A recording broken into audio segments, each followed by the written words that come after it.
ঢাকার উদ্দেশ্যে রওনা দিয়েছেন শান্তিতে নোবেলজয়ী অর্থনীতিবিদ ডক্টর ইউনুস। বুধবার ফ্রান্সে প্যারিস বিমানবন্দর থেকে রওনা দেন তিনি। আগামীকাল বৃহস্পতিবার দুপুর ২টার পর তাকে বহনকারী বিমানটি হজরত শাহজালাল বিমানবন্দরে অবতরণের কথা রয়েছে। এদিকে ডক্টর ইউনুসকে অন্তর্বর্তীকালীন সরকারের প্রধান উপদেষ্টা করার সিদ্ধান্ত নেওয়া হয়েছে। এই সরকারের সদস্য সংখ্যা ১৫ জন হতে পারে। আগামীকাল বুধবার রাত ৮টায় অন্তর্বর্তীকালীন সরকার শপথ নেবেন বলে জানিয়েছেন সেনাপ্রধান জেনারেল ওয়াকারুজ্জামান। তবে উপদেষ্টা হিসেবে আরও কারা থাকছেন তা এখনও জানা যায়নি। এর আগে বুধবার শ্রম আইন লঙ্ঘনের মামলায় ডক্টর ইউনুসের ৬ মাসের সাজা বাতিল করে তাকে খালাস দেন শ্রম appeal tribunal. BNP chairperson Begum Khaleda Zia বলেছেন, গণতান্ত্রিক বাংলাদেশ পুনর্নির্মাণ করতে হবে। তরুণদের স্বপ্ন বাস্তবায়ন ও শোষণহীন গণতান্ত্রিক বাংলাদেশ গড়তে হবে। আসুন প্রতিহিংসা নয়, ভালোবাসা দিয়ে নতুন সমাজ গড়ে তুলি।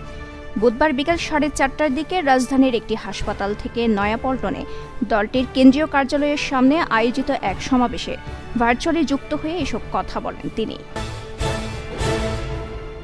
আগামীকাল বৃহস্পতিবার সন্ধ্যার মধ্যে দেশের সব পুলিশ সদস্যদের নিজ নিজ কর্মস্থলে যোগদানের নির্দেশ দিয়েছেন বাংলাদেশ পুলিশের নবনিযুক্ত মহাপরিদর্শক আইজিপি মোহাম্মদ মইনুল ইসলাম।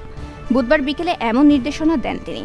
আইজিপি বলেন, আমার ৩০ বছরের চাকরির অভিজ্ঞতা থেকে বলছি, এই মুহূর্তে আপনারা কাজে অংশগ্রহণ করুন। কাজের মাঠে অনতিবিলম্বে ফিরে আসুন। বৈষম্য বিরোধী ছাত্র আন্দোলনের সমন্বয়ক আসিফ মাহমুদ বলেছেন, ছাত্র জনতার প্রস্তাবিত অন্তর্বর্তীকালীন সরকার প্রতিষ্ঠা ও দাবি অনুযায়ী রাষ্ট্র মেরামত না হওয়া পর্যন্ত ছাত্র জনতা সতর্ক ও সজাগ আছে। বুধবার সামাজিক যোগাযোগ মাধ্যম ফেসবুকে দেওয়া এক পোস্টে তিনি এই কথা লিখেন।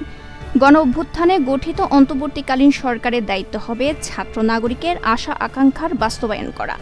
কোনো নির্দিষ্ট দল কিংবা গোষ্ঠীর ক্ষমতার আকাঙ্ক্ষা চরিতার্থ করার জন্য নয় বলে জানান তিনি।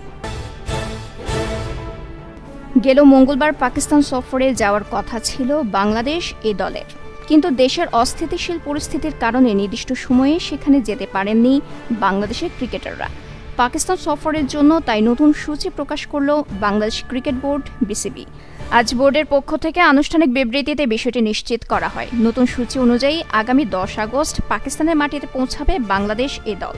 অনুশীলন শেষে এরপর ১৩ আগস্ট পাকিস্তান শাহিনসের বিপক্ষে একটি আনঅফিসিয়াল টেস্ট ম্যাচে মাঠে নামবেন মুশফিক হৃদয়রা।